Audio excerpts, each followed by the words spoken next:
ሲፈንና ሜርሲል ተያይዘው ባሉበት ሰዓት ሲፈን ለምን እንደዛ አወራሽ? ማን ስለሆንሽ እንደዚህ የምታደርጊው? ማለት ታጨናንቃት። ሜርሲልም ነገርየውን ለማስቀየር የሲፈንን ለሀሳብ ለማስቀየር ሌላ ወሬ ፈጥራ አወራሽ። ወሬውም ሙስጠፋ በላይሽ ላይ እንትን እያለብሽ እንደሆነ ሲቀጥል ደግሞ አንቺን በግማሽ ሚሊዮን እንደሸጠሽ ማለት ሲፈን ስትነግራት ሲፈንም በድንጋጤ አንገቷን ለቃት። በድንጋጤ አወራቻት። ምን በማለት ስታወራት ሲፈንም ሙስጠፋ አንቺን አይወድሽም ወደኛ ብለሽ ፈልገሽ እንደሆነ አይደለም በማለት በጣም ብዙ ነገር ስታወራ ሜርሲል ታሳምናት ሞክራለች። ሜርሲልንም በድንጋጤ ትታት ሄደችና ከፍሏ ሄዳ ቁጭ ብላ ከራሷ ጋር መነጋገር ማውራት ጀመረች። ሙስጠፋ ማይታመን በማለት ብዙ ነገር ስታወራ ቀጠለች። ያወራች ከቀጠለችም በኋላ እራት ደርሶ ወይዘሮ ሴማ ሁሉንም ራስ ሰብስባ እየተመገቡ ሳለ ወይዘሪት ሲፈን ሙስጠፋ ከዚህ በኋላ እዚህ እንደማይሰራና እንደሚለቅ በማውራት ታስደነግጣቸዋለች። ሙስጠፋም ደንግጦ መናገር አቅቶ ታፈጡ ያያት ጀመር። ከዛም ጄሪና ሙስጠፋ መታየት ጀመሩ። በዛ ጆርኒ ሙስጠፋም ውሳኔው ምንም ማለት ስለማይቻል ዝም አለ። ወይዘሮ ሴማ አቶ አምነነ ወደ ክፍሏ ጠራችሁ። ወደ ክፍሏ ጠርተው እስከዛሬ እንዴት ልጅ አልወለዳችሁም? በትዳር ላይ እንዴት ነው ማለት ብዙ ነገር መጠየቅ ጀመረች። አቶ አምነንም ከዚህ በፊት ለሚስቱ ግዝ እንደነበረችና በመድኃኒት በተበከለ መድኃኒት ምክንያት ልጇ እንደወረደ ይነግራት ልጁ እንደወረደ ይነግራታል። በዛም አጋጣሚ ደንግጣ ከዛ በኋላ ለምን አይፈጠርም ከዚህ በኋላ ህይወት ላይ ቀጥ በማለት ትነግረዋለች። አቶ አምነንም በዚህ ግርግር ውስጥ በዚህ ውስብስብ ውስጥ ጊዜ የወደፊት መቀጠል ትንሽ ይከብዳል በማለት ይነግራታል። እንዴ ለምስትለው ምክንያቱም በውስጡ ሌላ የሚወዳት ሴት ስላለች መወዳት ሴት አለች ማለት ይነግራታል። ይህንም ወሬ ከጨረሱ ወይዘሮ ሲፈን እና አቶ ሙስጠፋ ስለ ሜርሲል ጉዳይ ማውራት ጀመሩ። ጌታ መተብሩን ሰጠኝ አንተና ጄሪ ያላችሁ ግንኙነት ምንድነው ማለት ጠይቋለች። አቶ ሙስጠፋን በውስጣቸው ያለውን ግንኙነት ነገራት። የድሮ ሚስቱ እንደነበረችና አሁን ላይ እንደተለያይተው እዚህ እንዳገኛት ይነግራታል። ሲፈንም አላመነችም። በዛ ግርግር ውስጥ ሆና ብዙ ነገር ማለት ጀመረች። ወይዘሮ ሴማ ጄሪን ወደ ክፍሏ ጠራቻት። ወይዘሮ ሴማ ጄሪን ልጅሽ እንደወረደ ማለት ስትነግራት ወይዘሮ ጄሪም በድንጋጤ አወራች። ወይዘሮ ሴማ እንደደነገጥሽ ማለት ብዙ ነገሮችን ማለት ጀመረች። ከዛም ወይዘሮ ብሌንን እንደገፈተረቻት ነገረቻት። ጄሪን በጣም ደንግጣ በአጋጣሚ እንደተፈጠረና ሳታስበው እንደሆነ ታስረዳታለች። ወይዘሮ ሴማ መጥፎ ሰውና ጨካኝ ሰው እንደሆነ ትነግራታለች። እዛም ነገሩ በዛ ያበቃም በማለት ብዙ ነገሮችን በማውራት ነገሩን ይቋጫሉ። ወይዘሮ ሜርሲና ወይዘሪት ጄሪ ያቆጭ ብሎ ወይዘሪት ጄሪ ተናዳ ህይወቷ እንደተበላሽ ያሰበችው ለምን አልተሳካላት በማውራት ከሜርሲ ጋር አንቺ እኮ እና እኔ እኮ እንተዋወቃለን አንቺ አምነን ፈልገሽ ሳይሆን አምነን ስልጣን ፈልገሽ እንደሆነ በማለት ትነግራታለች። በዛም እያሉ ወይዘሮ ጄሪና ሜርሲ ያወሩ ሰው ያወሩ ሳለ ወይዘሪት ጄሪ ወደ ሌሊት ወደ ሲቤሊያን ክፍል በመሄድ ብሌንን ትናገራታለች።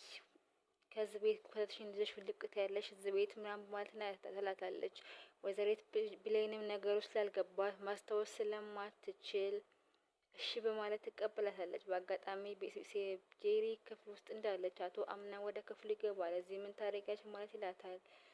ወይዘሪት ብሌን ምስጢረኛ በማለት አቶ አምናንም ትጠራዋለች። ብሌን ጄሪን በመደንገጥ ምን በማለት ትላለች። አቶ አምናንም ዝም ለማስፈል በመሞከር ከክፍሉ እንድትወጣ ታዛት። ወይዘሪት ጄሪም ተናዳ በንዴት ከክፍሉ ትወጣለች። ከክፍሉ ወጥታ በረንዳ ትቀመጣለች። በረንዳ ተቀምጣ አቶ ሙስጠፋ ወደ እሷ ይመጣል። ወይዘሪት ጄሪ ምን ሆነሽ ነው? ምን ተፈጠረው? ማለት እያሾፈ እያፌዛ ይቀልድባታል። ምክንያቱም ሰው ያጨደው የበላውን የሚያጭደው ማለት ብዙ ነገር ይናገራታል። ጄሪም በትካዜና በንዴት እንዲሁም በሀዘን ውስጥ ሆና ታሪኳንም ማውራት ቀጠለች። የድሮ ያሳለፉትን ታሪክ በማንሳት ማየት ሰው እንደነበረችና የገንዘብ ሰው እንደሆነች ገንዘብ እንዴት እንደሆነች ያስረዳችው። እሱም ብዙ መቀየምና በብዙ ሀዘኖች በጥላቻውን እያሳየም ያወሩ ቀጠለ። ወይዘሪት ሲፈን አቶ ሙስጠፋን ፍለጋ ወጣች። ወይዘሪት ሲፈን አቶ ሙስጠፋን ፍለጋ ስትወጣ ውጭ ላይ እየዞረች ሳለ ፎቅ ደረጃ ላይ ቁጭ ታያቸዋለች። በድንጋጤ ተገርማ ተናዳ በውስጧ ቆጭታ ታያቸዋለች። በዚህም አጋጣሚ የተሸፈነ ጭንብል ያደረገች ሴት ወደ ድርጅታቸው በመሄድ ድርጅቱ ውስጥ ለመግባት ትሞክራለች። ድርጅት ውስጥ ከገባች በኋላ ፋይሉን ለመስረቅ ትሞክራለች። የአቶ አምነን ጸሐፊ ለአቶ አምነን ትደውላለች። ፋይሉ እንደሌለን እንዳላገኘችው እንደተሰረቀ ትነግሯት። አምነንም በድንጋጤ መኪና አስነስቶ ወደ ቢሮ ይሄዳል። ወደ ቢሮ ከሄደ በኋላም ጭንብል ያደረገችው ልጅ ከቢሮ ስትወጣ በድንጋጤ ያያታል። በዛም ጆርኒ ውስጥ ሆኖት ጸሐፊዋ የነገረችው በነገረችው ቅጽበት መኪና ውስጥ የተሰረቀው ፋይል ገብቶ ልጅቷን ሲስኬዳ ያያታል። በድንጋጤ መኪናዋን አስነስቶ ያንን መኪና ይከተለዋል። ልጅቷም ተመልሳ ወደ ድርጅቱ ትገባለች። ድርጅቱ ተገባች በኋላ የቀሩ ፋይሎችን ለመውሰድ ስትሞክር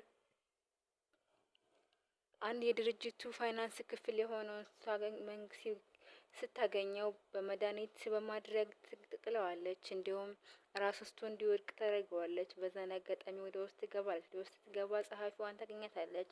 ጸሐፊዋንም አፏን በማደንዘዣ በመያዝ ጥላትና ትወስዳታለች። የድርጅቱ ጥበቃዎችም የተፈጠረውን ነገር ደንግጠው ሰምተው ወደ ላይ ይወጣሉ። በዛም አጋጣሚ ሁለቱንም እንደ ሌሎቹ እንደ ጸሐፊዋና እንደ ፋይናንሱ አድርገው በሊፍ ውስጥ አስገባቸዋለች። አቶ አምነን መኪና እየተከተለ ነበር። ፋይሉን ሰርቆ የሚጓዝ የነበረው የአቶ አምነን ሰራተኛ ነበረ። አቶ አምነንና ድርጅቱ ሰራተኛ አቶ አምነን ከኋላ እየተከተለ ከፊት እየሄደ መጓዝ ቀጠሉ። ጭንብል ያደረገችው ሌባም በድርጅቱ መግባት አሁንም የፋይል ፍተሻዋን ትቀጥላለች። በፍተሻዋን በመቀጠል ላይ ሳለች የአቶ አምነን ጓደኛ ወደ ድርጅቱ ይሄዳል። መረጃውን ሰምቶ ወደ ድርጅቱ ከሄደ በኋላ ሽጉጥ ደቅኖ መጓዝ ሳለ ወደ ሊፍቱ ሲገባ የድርጅቱ ሰራተኞች አራቱም ታፍነው ተጥለው ሊፍት ተገኛቸዋል። በድንጋጤ ሽጉጡን መዞ ያወጣና ወደ ላይ ይሮጣል። ወደ ላይ የሮጠ ሳለ ሳያስበው ሽጉጡን በርግጫ ትመታበታለች። ከዛም ይወድቃል ሽጉጡ። በዛም ተናንቀው ሽጉጡን አንስቶ ይከተላታል። እሷም ቦርሷን አዝላ በወንበሮቹ ጥጋ ጥግ ውስጥ መሯሯጥ ጀመሩ። እንደ አጋጣሚም ሳያያት ከኋላ በዱላ አናቱን መታችሁ። ከመታችን በኋላ መሬት ላይ ወደቀ። መሬት ላይ ከወደቀ በኋላ አንገቱን ስቅስቅ አድርጋ አንቃ ስትይዘው እሱም ገልብጦ በማያዝ እሱም ሰቅስቆ ይዛታል። በዛን አጋጣሚ የወደቀውን ሽጉጡን ከንጠራርታ በማንሳት እግሩ ላይ ከተኩሰበታለች። እግሩ ከተኩሰችበት በኋላም ይወርቃል። ተነስታ ሽጉጡን ይዘው በማስፈራራት እሱን ትተው ቦርሳዋን አዝላ ከድርጅቱ መውጣት ትጀምራለች። የዛሬው የእድር ድራማ ይሄን ይመስላል። በቀጣይ እስከምንገናኝ ሰብስክራይብ በማድረግ ቤተሰብ ሁኑ። ኮሜንት በማድረግ አስተያየታችሁን አስቀምጡልን። እናመሰግናለን።